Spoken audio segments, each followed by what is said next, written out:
Hello and welcome to this session in which we will discuss the concept of co-sureties. In the prior session, we looked at the concept of surety. And what is surety? Surety is someone who agrees to fulfill the debt or the obligation of a debtor directly to the creditor. What does that mean? It means one individual is guaranteeing the loan payment of someone who borrowed the money. Why would they do that? Why would someone give a guarantee on behalf of someone else? They want to help them out. They might be a family member, they might be a business partner. There's a reason. We don't care about what the reason is, but this is what a surety is. In this session, we're going to look at not at one surety. Sometimes you could have multiple sureties at the same time. And this is great news for the lender, the bank, the creditors. Why? Because if one individual cannot pay, well, you have another, or a third, or a fourth. So you have multiple level of defenses to collect your money. And this is what we will discuss in this session. What would need to happen when you have a co-sureties, more than one. Let's go ahead and get started. Before we proceed any further, I have a public announcement about my company, FarhatLectures.com. Farhat Accounting Lectures is a supplemental educational tool that's going to help you with your CPA exam preparation as well as your accounting courses. My CPA material is aligned with your CPA review course such as Becker, Roger, Wiley, Gleam, Miles. My accounting courses are aligned with your accounting courses broken down by chapter and topics. My resources consist of lectures, multiple choice questions, true-false questions, as well as exercises. Go ahead, start your free trial today. So co-sureties are multiple individuals or entities who collectively guarantee the same obligation or debt. That's great news for the creditor. They are jointly and severally liable. What does that mean? It means each one of them can be held responsible for the entire amount, not just portion of it. And this is also great for the creditor because as long as one person able to pay, the creditor can go after that person and make them pay the full amount.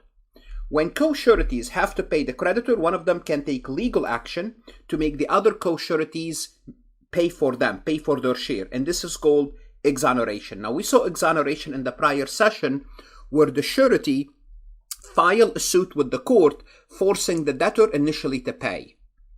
Now, exoneration can also be used for sureties against other sureties. So if you're a surety and you have another surety, you end up paying the full amount. You can go after the other person through exoneration.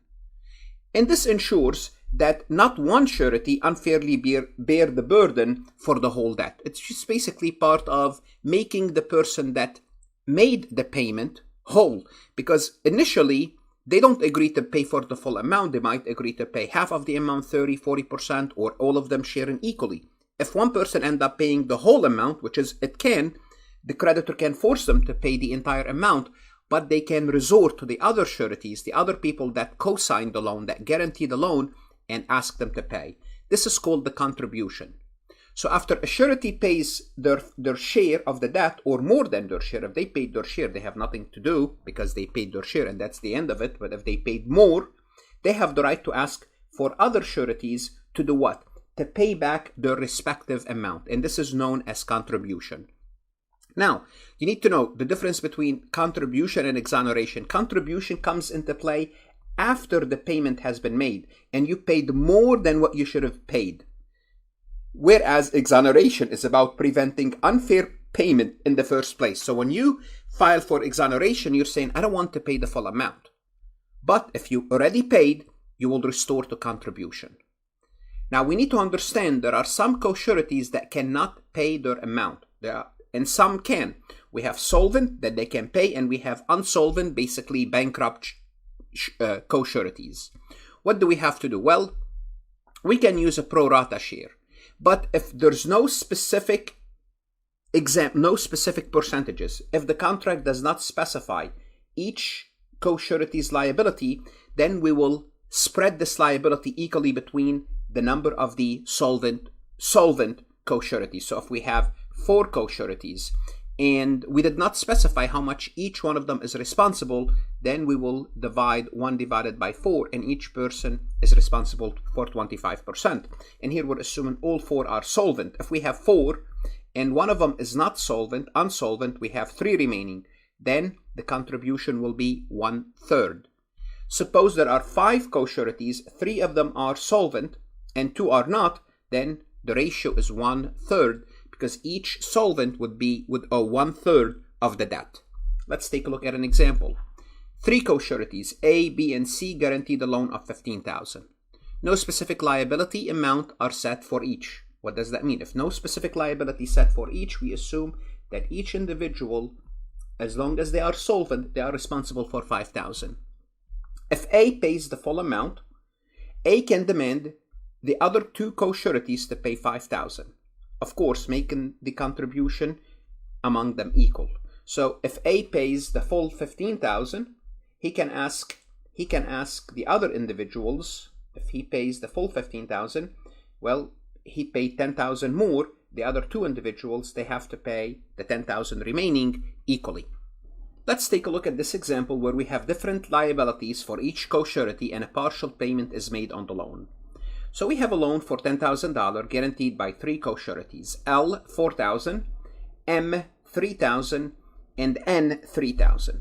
Now this happens to be equal to $10,000. It doesn't have to be. For example, L could be co-shorting the whole $10,000, M could be co-shorting 5, and N could be co-shorting 3. So the guarantee could be more than 10, but the maximum they will have to pay back is $10,000. So let's take a look at this example. Now let's first figure out the percentage for each one. So if we take 4,000 divided by 10,000 equal to 40%, this is the liability for L. M and N liabilities, 3,000 divided by 10,000 equal to 30%. And you're going to see why I'm doing this now. Now let's assume the debtor paid 4,000 out of this debt. So the initial amount was 10,000, the initial loan. The debtor paid 4, and what's left is 6,000. Now, L, the creditor went after L and forced L to pay. So L ended up paying the full 6,000. Now, should L be paying the full 6,000? No, L is only responsible for paying 40%. That's his share or her share of the total unpaid. So L, although L paid 6,000, what L's going to do? L's going to say, of that 6,000, I should be only responsible for 40% of this amount. I should be only paying 2,400. I paid 6,000. So what would L do? L would go to the other co-sureties and will ask them to do what? To pay their share. And what's their share? Their share should be, for each, their share should be 30% of the amount. So 30% of 6,000, each individual will have to come up with 1,800. Therefore, each individual will have to contribute to L 1,800 to make L whole and for them to contribute to what they committed to, covering 30% of the unpaid amount.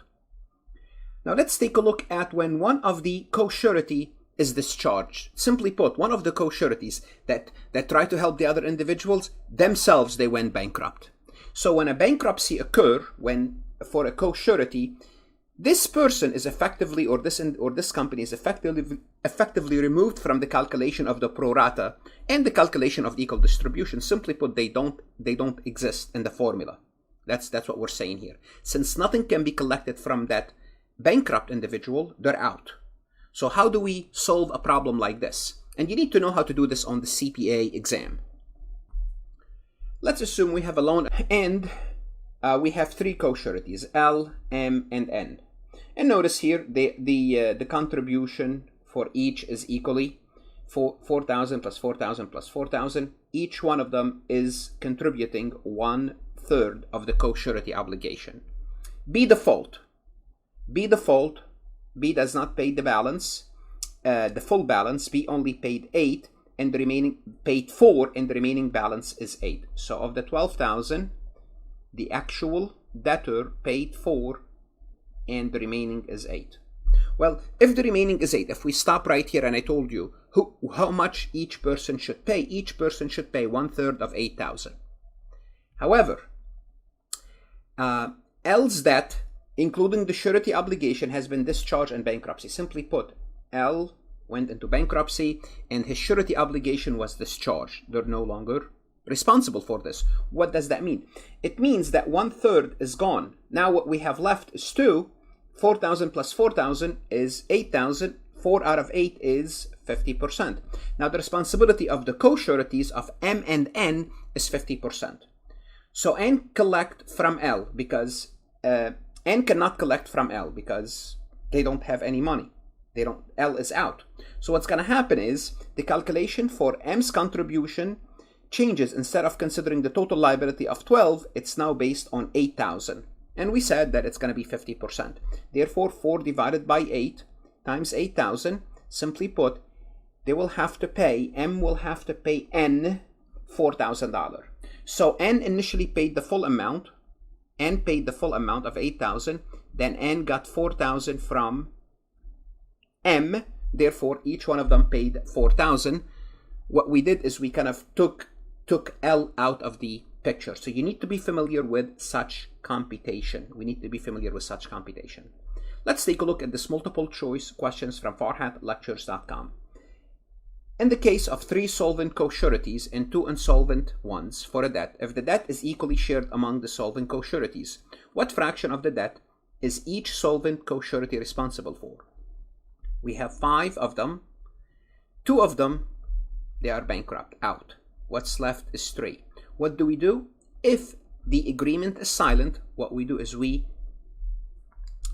allocate 1/3 to each to cover the co-sureties. Now, if one individual covered the whole thing, they'll have to go to the other 2 and collect the remainder, which is called a contribution. What should you do now? You want to go to Farhat Lectures, look at additional MCQs that involve computation.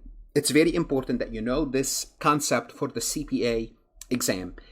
Invest in yourself, study hard. The CPA exam is worth it, and of course, stay safe.